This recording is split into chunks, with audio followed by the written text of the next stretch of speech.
Hi there, welcome to my gaming channel.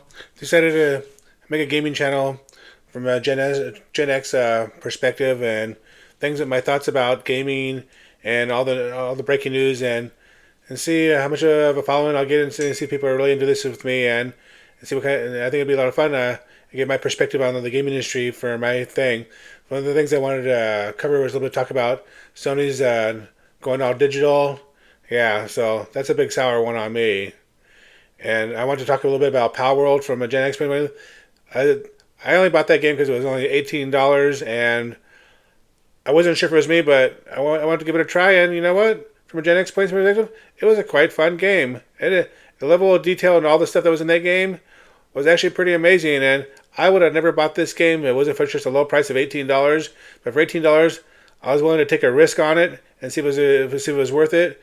And I was even already had my mind made up if it wasn't going to be worth it. For $18, I wouldn't even bother refunding if I didn't like it, just because I want to encourage developers to bring games at affordable prices and reward that kind of behavior.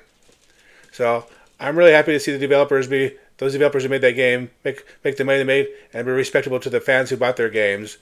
That's kind of the kind of behavior we need to encourage from developers. So hats off to them. But my other biggest gripe was I want to talk about the Sony Plays digital things.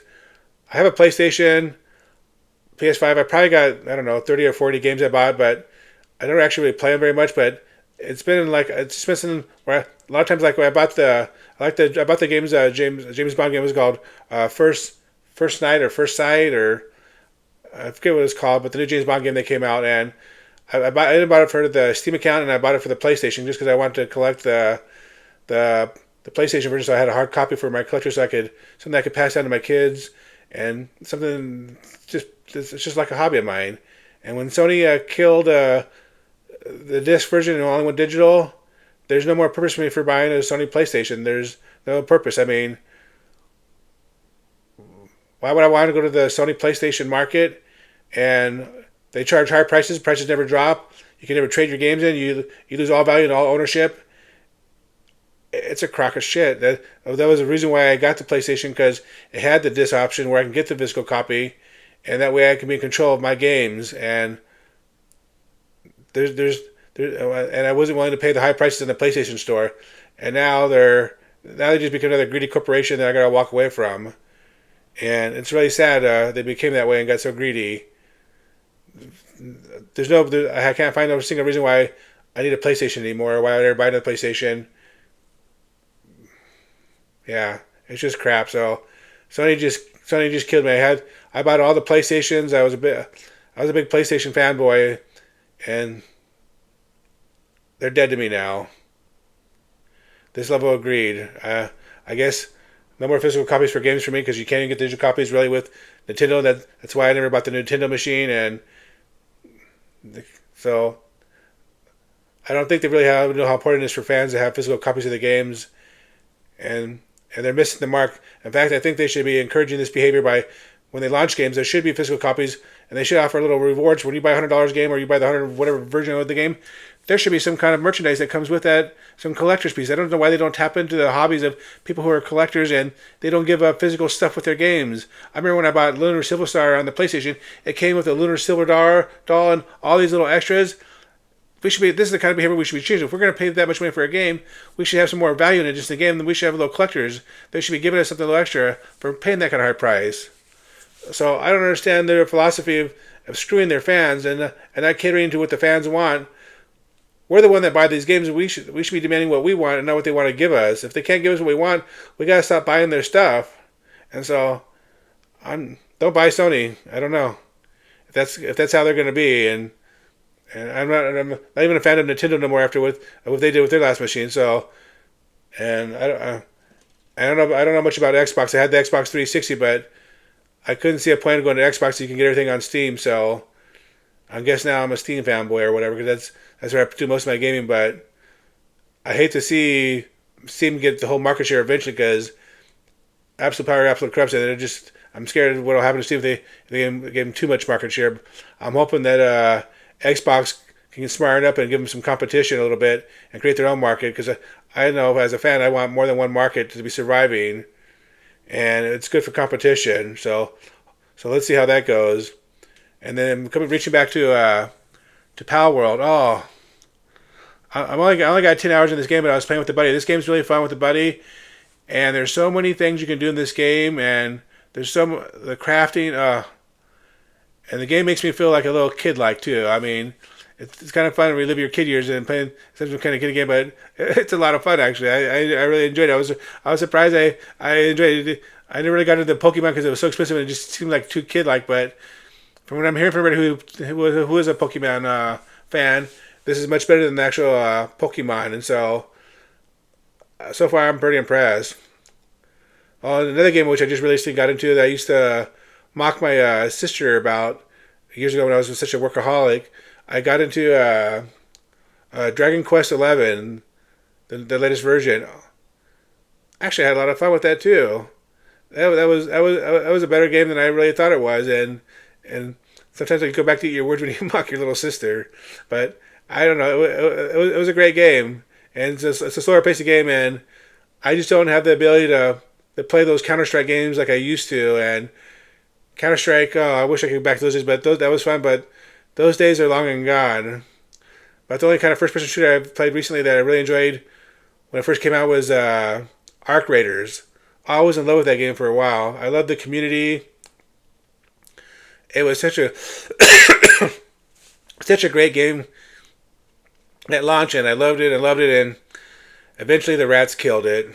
Unfortunately, people took sport in killing defenseless people who are trying to play for the PVE, and I don't know, just seemed to bring out the worst traits in people who were just there for the mooch off people who had no interest in fighting.